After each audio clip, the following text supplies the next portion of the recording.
lẹ́yìn ìgbà tí ajínigbé gba 14 million naira owó ìtúsílẹ̀, àpò ráìsì, adìrẹ 12 tí wọ́n dígbẹ pẹ̀lú ohun mímu ẹlẹ́rìndòdò pẹ̀lú káàdì ẹgbẹ̀rún 10 náírà, wọ́n mà tún béèrè 70 million naira.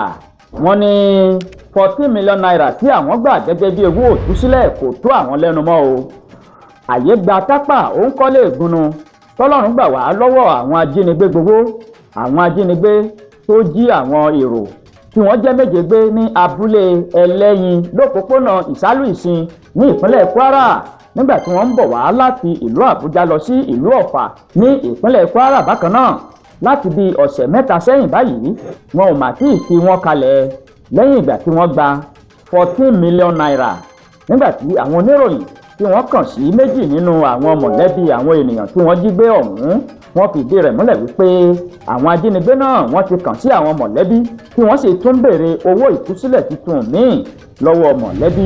lásìkò tí àwọn mọ̀lẹ́bí yìí tí wọ́n ń bá àwọn oníròyìn sọ̀rọ̀, wọ́n ṣàlàyé wípé arábìnrin Gold òun ni ó ṣojú mọ̀lẹ́bí tó sì ń sọ fún àwọn oníròyìn báyìí wípé àwọn ajínigbé yìí wọ́n ṣe tún béèrè fún 70 million naira gẹ́gẹ́ bí owó ìtúsílẹ̀.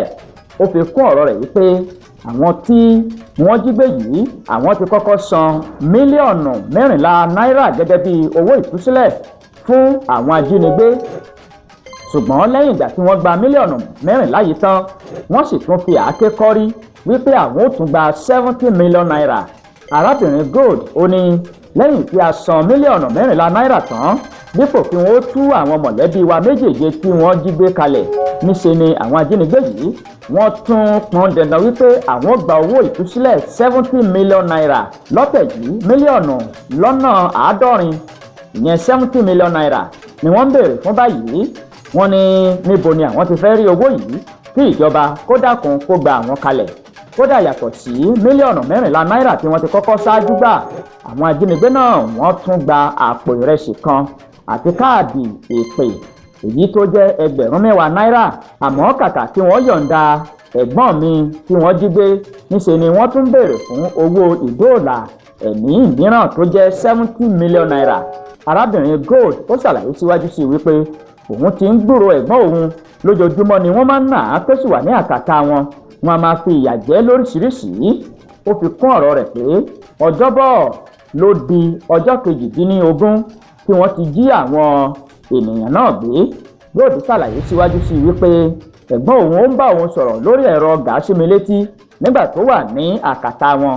ó ní àwọn sì sọ̀rọ̀ lánàá ọjọ́rú ọjọ́ 7 oṣù karùn-ún ọdún 2025. bákan náà nígbà tí àwọn oníròyìn tí wọ́n kàn sí ọ̀kan pàtàkì nínú àwọn mọ̀lẹ́bí ẹni tí wọ́n jí gbé, Alhaji Saheed, tóun náà jẹ́ ọ̀kan lára àwọn ẹbí, ó ṣàlàyé wípé àwọn rọ ìjọba ìpínlẹ̀ Kwara àti gbogbo àwọn agbófinró kí wọ́n ran àwọn lọ́wọ́ láti gba àwọn ènìyàn wọn kalẹ̀. àwọn ajínigbé ń béèrè fún mílíọ̀nù 14 náírà owó ìtúsílẹ̀ tí a sì ti kọ́kọ́. àwọn ajínigbé ń béèrè fún 70 million naira tí a ti kọ́kọ́ fún wọn ní 14 million naira gẹ́gẹ́ bí owó ìtúsílẹ̀. bẹ́ẹ̀ ni wọ́n tún béèrè fún adìrẹ ìbílẹ̀ 12 tí àwọn ti dín adìẹ ọ̀hún tó gbẹ dáadáa pẹ̀lú ohun mímu ẹlẹ́rìndòdò pẹ̀lú owó ìpè tí àwọn kọ́kọ́ fi ránṣẹ́ sí wọn ní 5,000 naira lórí ojú òpó Glo. bẹ́ẹ̀ ni àwọn tún fi owó ìpè ní ìránṣẹ́ sí wọn tó jẹ́ 5,000 naira. bákan náà ojú òpó MTN ni wọ́n lòdù ẹ̀ sí. Alhaji Saheed ó ṣàlàyé síwájú sí wípé gbogbo ohun tí àwọn ajínigbé náà ń béèrè ni a ti gbé lọ. ó ní ìlú Òmù-àrán ni a ti ń lọ ń gbé bá wọn.